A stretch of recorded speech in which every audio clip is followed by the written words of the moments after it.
नीलम हार गई केस और लक्ष्मी के सामने शर्म के मारे झुक गया नीलम का सर। जी हाँ दोस्तों, भाग्य लक्ष्मी के आने वाले धमाकेदार एपिसोड में जब लक्ष्मी कोर्ट में नीलम को सुना देगी और कहेगी कि क्या ऋषि मलेश का पति पत्नी है, इनकी शादी ही गैर कानूनी है, फिर ऋषि मलेश का पति पत्नी कैसे हुए, आज भी मैं ऋषि की लीगल वाइफ हूँ। और लक्ष्मी कहेगी कि जहाँ पर माँ बाप ही नहीं वहाँ पर एक बच्ची यानी मेरी बेटी पारू कैसे पल बढ़ सकती है। तभी जज मैडम लंच ब्रेक का ऑर्डर दे देगी और नीलम का वकील इशारों में नीलम को कह देगा कि अब ये केस हम हार गए हैं, हम अब ये केस जीतने नहीं वाले। जिसे देखकर नीलम को काफी बड़ा झटका लगेगा और लक्ष्मी के सामने नीलम का सर झुक जाएगा, जहाँ पर नीलम अपने वकील को कहेगी कि कैसे भी करके ये केस हमारे हाथ आना चाहिए। तभी वकील कहेगा ये पॉसिबल तो नहीं लग रहा अब, लेकिन मैं अपनी पूरी कोशिश करूंगा। जहाँ पर ब्रेक के बाद कोर्ट में सुनवाई शुरू हो जाएगी और लक्ष्मी के वकील जब जज मैडम को कहेगी ऋषि मलेश का लीगल पति पत्नी नहीं है, आज भी लक्ष्मी मिस्टर ऋषि ओबेरॉय की पत्नी है, जिसे हम झुठला नहीं सकते।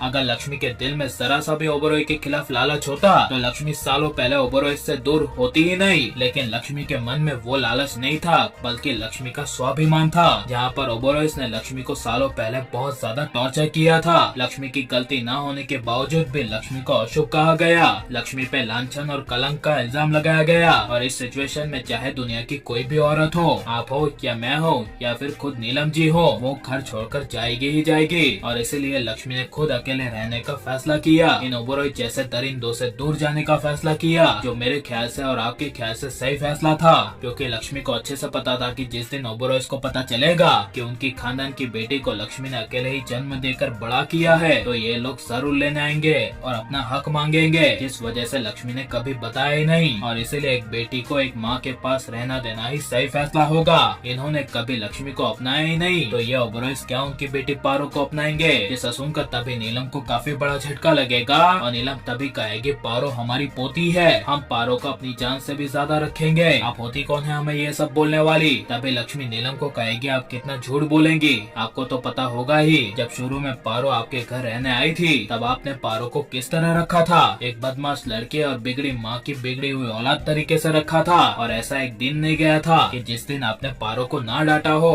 और मेरी बेटी पारू आपके पास ना रोई हो। मेरी बेटी पारू ने आपको खुश करने के लिए क्या कुछ नहीं किया था, लेकिन आप एक ऐसी औरत है कि आपने उसे भी ठुकरा दिया। आप क्या मेरी पारू का ध्यान रखेगी। ऐसा सुनकर तभी नीलम कुछ बोल नहीं पाएगी और तभी कोर्ट लक्ष्मी के फेवर में फैसला सुनाती हुई कहेगी कि ऑर्डर ऑर्डर, अब फैसले का समय आ चुका है कि यह पारू की कस्टडी किसके पास जाएगी। और जज मैडम कहेगी कि आप सबको बता दे कि पारू की कस्टडी जिस माँ ने अकेले रहकर पूरी दुनिया को सहकर अपनी बेटी को पाल पोस कर बड़ा किया है, उस माँ के पास ही पारू की कस्टडी रहेगी और इसमें दूसरों के आने का कोई हक नहीं बनता, चाहे वो पारू का खून भी क्यों ना हो। अपनी बेटी पारू की हकदार सिर्फ उसकी माँ लक्ष्मी है। ऐसा सुनकर तभी नीलम को काफी बड़ा झटका लगेगा और नीलम का सर लक्ष्मी के सामने शर्म के मारे झुक जाएगा। और आप यार धमाकेदार एपिसोड को देखने के लिए कितने ज्यादा एक्साइटेड हैं और पारू की कस्टडी किसे मिलनी चाहिए, लक्ष्मी को या ऋषि को या फिर दोनों को, हमें कमेंट में जरूर बताएं और हमारे चैनल को सब्सक्राइब करें।